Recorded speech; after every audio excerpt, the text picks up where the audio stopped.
Even ride back to home in Australia, so to start a mare like this here, though she's not as going stock horse at all, she's everything the type should be. You notice she came out here and worked around me very nicely, very quickly. She has been handled by me when she was 6 months old. I gave her, I think, 3 handles. I taught her to tie up and pick her feet up, and I taught her to ground work just a little bit.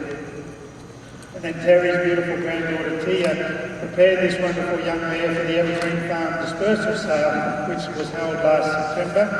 And I think she was brought in for a month, so she was shiny and looked nice for the sale. To my recollection, she was the second highest priced filly that went through the sale. So she's been taught to go around left and right, and to stop when we stop and turn when we turn. I'm not sure if I use the bag and stick with her as a 6-month-old. When I know I'm going to start them in their 2-year-old year here at the Horse World Expo, I don't normally do a lot of that with them, but I think Tia did put her over a tarp. I think she did a lot of stuff just to prepare her for the show ring, for the sale ring I should say, and she went through the sale ring beautifully. I do these things, you'll notice while I was working her around, I want her to move around me nicely while I'm moving, and then when I stand still, I'd like her to stand. So here, I'm giving her a stand cue, but she says at 10 night I must move my feet. The way she moved her feet was so nice, she crossed over and behind, basically side passed around my hand. So I say to her, sweetie, if you want to do special things while you can't do what I'm asking, do what I'm asking, I'm quite happy. As I bring the bag and stick left and right, that can worry a lot of horses, it's not worrying her a lot.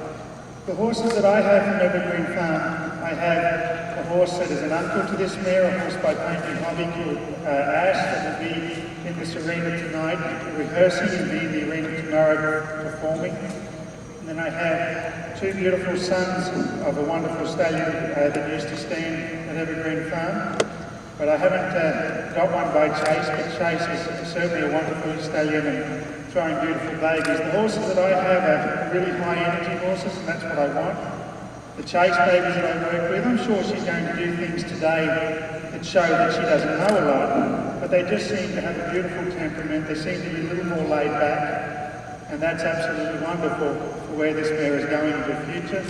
She'll be probably doing Western dressage, ranch classes, and doing a lot of nice stuff. Now, when I teach them as a 6-month-old to lead, I'll put the rope around their belly like this. This will be the first time she's had it since she was 6 months.